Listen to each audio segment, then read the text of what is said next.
азыркы учурда көпчүлүк кыздарыбыз кененирээк шым анан кыскараак кийим менен үстүнө рубашка же кофта кийип алып эле жүрүшөт да. Баштарында бирок жок. Анан бул жагы кандай болот? Негизи ошо туурабы туура эмеспи?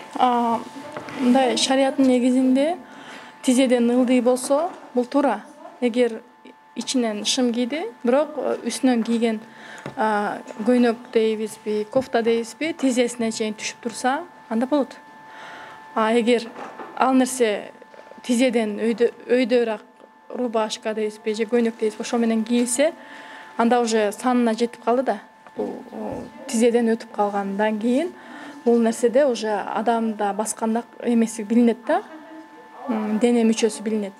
Шым кийгенде уже аял экенин унутуп калат да. Эгер шым кийди, бирок узун юбка кийсе, өзүнү жакшыраак сезет. Аял экенин билет да. Азыр бизде шымаланып алышып эле эркекпиз дегендей эле, маниде эркектердин ишин кылып атабыз дегендей эле көп эле азыр шымаланып калышты да эжелерчи.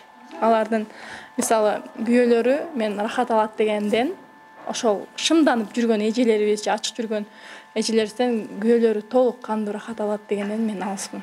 Анткени аялдык энергия бул кийимдин ичинде гана сакталыш керек да. Кененирээк кийинсе жакшыраак. Хиджаб негизи кененирээк болгон жакшыраак. Именно ошол шым маселесинде дагы кенен болду, бирок тизесине чейин кийилсе, үстүнөн кийген кийими, анда болот. Анда биз азыркы учурда мындай таптакыр эле хиджаб кийбеген же шым кийген аялдар көзүнө туткандуу баягы ошо рахат дейбизби, бере албайт деп айтсак болобу? Бере албайт эмес, беришет. Бирок ал нерсе көпкө чейин узабайт да.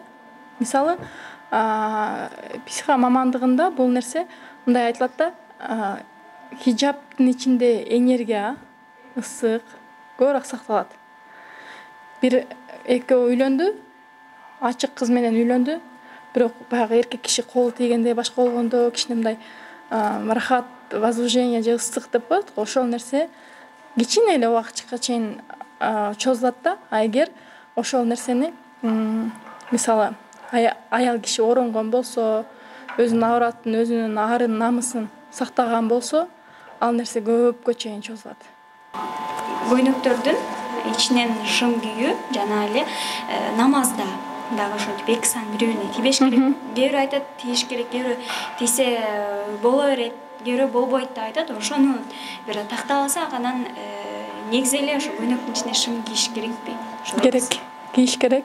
Саны ал мисалы намаз китептерде деле караганда ошол кийимдин биринчи хиджаб кенен болуш керек, аврат жерлерин жабыш керек, денеге дене тие тургандай же баягыдай истенжа деп коет го, ошол бузулбаган акыбалда болуш керек да. Мисалы денеге дене тийгенде тердейт, башка болот мисалы. Именно аял кишилерде азыр бизде мурда ичелик деп коет го, ичелик кийген юбканы делечи, мисалы лосина деп коебу, ак, кара ошондой лосина кийип туруп, юбка кийсе, мисалы азыр юбкаларды кийишет, ооба, бирок алдыны көтөрсөң жыңалач деп коебу, эмне деп коет эми.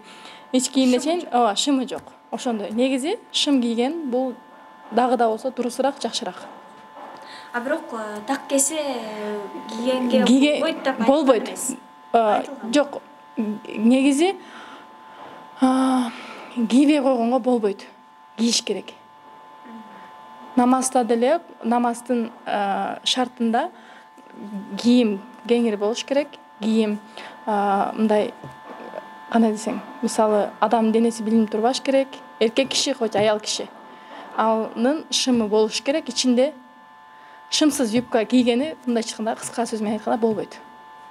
Эгер бирине бири буту тийип уже намазындагы фикирин, оюн, намазда болбосо деле, жада калса азыркы учурдагы эмеде деле, жашоодо деле, кээде ысык жерлерде ошентип ичинен кийилбегени билинет да, эркек кыздардыкычы, маршрутка болсун, башка коомдук жай болсун, кичине мынтип бир жерге барып отурганда саны көрүнөт. Анткени шымды эмнеге кийет? Ошол денесини, аурат жерини жабыш үчүн. Юбкада деле ал нерсе шамалга мындай ал бул болгондо баары бир билинет. Ичтен шым кийген бул дурусураак. Дурус кийбей койгондон караганда. Мен айтар элем бул алакталам деле, мисалы үчүн хиджаб маселесине келгенде аурат жерлериңерди жапкыла деп атпайбы? Мисалы үчүн үйдө макул, үйдө каалагандай жүрө беришсин. Бирок намазга серьезно карашсын. Көчөгө чыкканда серьезно. Вызывающий кийим болбош керек.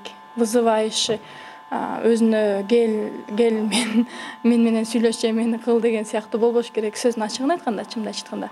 Анан үйдө каалагандай кийине берсин. Мусулман аялдарына каалагандай кийинип жүргөнгө уруксат. А бирок намазга келгенде дагы намазга серьезнораак караса дагы жакшы болмок.